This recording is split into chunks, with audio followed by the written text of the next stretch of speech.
Before we dive in today, a quick update on the podcast schedule.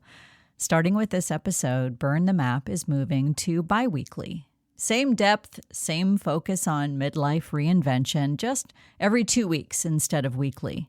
This gives me more space for coaching conversations, deeper LinkedIn engagement, and more time to create resources that help you get unstuck. You'll still hear from me weekly via the newsletter. I'm not going anywhere. All right, let's talk about today's topic, the death of craft. This is Burn the Map. If you've spent decades in corporate and you're ready to build something of your own, this is for you. I'm Shelley McIntyre, and I help people make this transition. Let's go. Picture a woman stitching a gorgeous quilt by hand. She's an expert. She's been doing this for many years. Her quilts are works of art, and people pay top dollar to commission her to make them. One day, a young man knocks on her door, wheeling a heavy case. He tells her he can revolutionize her quilting, that hand stitching is a waste of time. In the case, a sewing machine.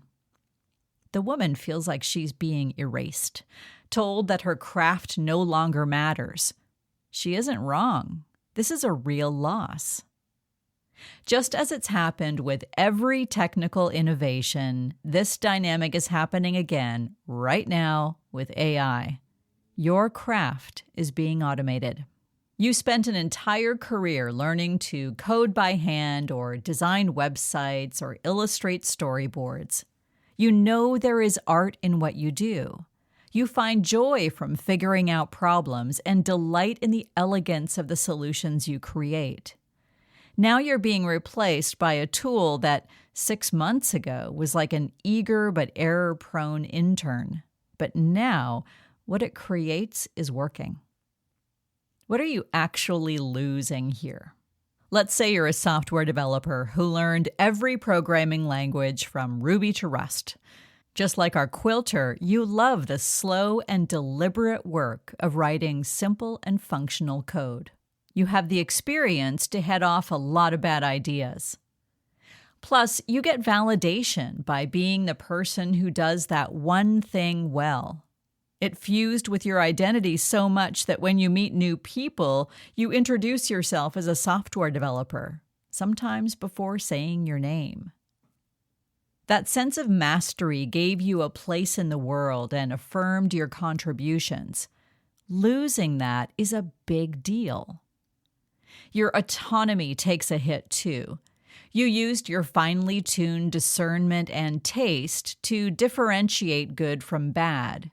Now you're an editor of AI-generated code, and all you can do is tweak it if it's broken. And goodbye to the community you gathered to brainstorm novel designs, debate approaches, and argue over how best to keep customers at the center of your efforts. Your AI agents aren't in on the team's inside jokes and don't remember the terrible holiday party last year. Mastery feels good. You get a dopamine hit when something works and is beautiful all at once. Even if the thing that the AI creates ticks all the boxes, you didn't make it. It's not the same thing. The corporate world is very excited by how much efficiency they'll get and how much money they'll save by adopting AI as fast as possible. They will invest there. They will not repurpose you in a thoughtful way. Instead, they'll use the blunt tools of layoffs and role changes to squeeze people out. In the pressure for you to stay relevant, your craft goes through a washing machine of new tools, making it impossible for you to do what you know is right. Then there's the gaslighting. Your company may present a new role to you as an incredible opportunity. They tell you to adapt, that you must increase your output because you have all of these new tools at your disposal. But manage the AI agents isn't a pivot. It's a different job that you didn't sign up for. And aren't you just training the AI to eventually eliminate that job? I've talked to a lot of people who want to leave their full-time jobs and start consulting. They'll use the same skills, but not have to deal with the politics of a company. That can work well if you have in-demand domain expertise. But if you're a generalist who can tackle pretty much anything, a traditional path like contracting might be a tough road. Thousands of laid-off people are looking for work and may be ready to take less money for the job than you would. Here's what survives that no one can take away from you, not even a fleet of AI bots. Discernment, judgment, and taste. You know good from garbage, can spot artifacts that give AI away, and fix problems that were caused by mistranslations. Problem definition. You can explain to someone why there's a problem and which elements are involved. You can name the consequences and other things it might touch. Context and experience. You understand systems, people, and politics.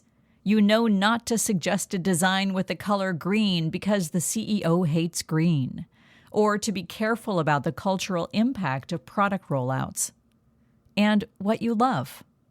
You still contain a multitude of likes and interests, from what you loved when you were 12 years old to what you nerd out on today. Workers in their 20s have caught on to something that elder millennials and Gen Xers are still figuring out. They know not to expect loyalty from an employer, and they definitely don't give them loyalty back. They create side hustles to maintain outside of their main gigs, since they know the main gig could vanish at any moment. And they're more comfortable having multiple revenue streams over one primary salary. These people started their careers in uncertainty. We're trying to adapt to it as fast as we can. Maybe it all feels new and overwhelming to you, but remember that you've adapted to everything you're using right now. At one point, it was all new, and you figured it out. Before you decide that you're being set out to pasture, there are a few things you can try. First, name everything you loved about the craft itself, not the job. Be specific. Maybe it included creating something beautiful, or improving a system, or learning through every mistake. Your personal values are in there somewhere too. Once you know the qualities of your craft, you have a starting point for adjacent industries and jobs that could scratch the same itch. The thing you make might change. The tools might be different, but your skills and your values do not change. What if you gave yourself permission to build something smaller and weirder than you did in your old career?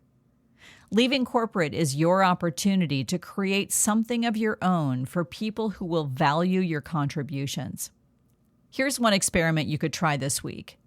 Choose 5 people and describe the qualities of your craft without naming it. Then ask them what industry, job, or domain they think you're talking about. What they tell you might contain the nugget of something new. The craft isn't gone. It just doesn't live in the corporate world anymore. What you build next won't look like what you had, and honestly, it might take a while to figure out what it does look like. That's okay, but start now. Burn the map. Build what fits. Thanks for listening to Burn the Map. You already have what you need to build something that feels like yours. For more, visit burnthemapcoaching.com. And if this resonated, send it to someone who needs to hear it.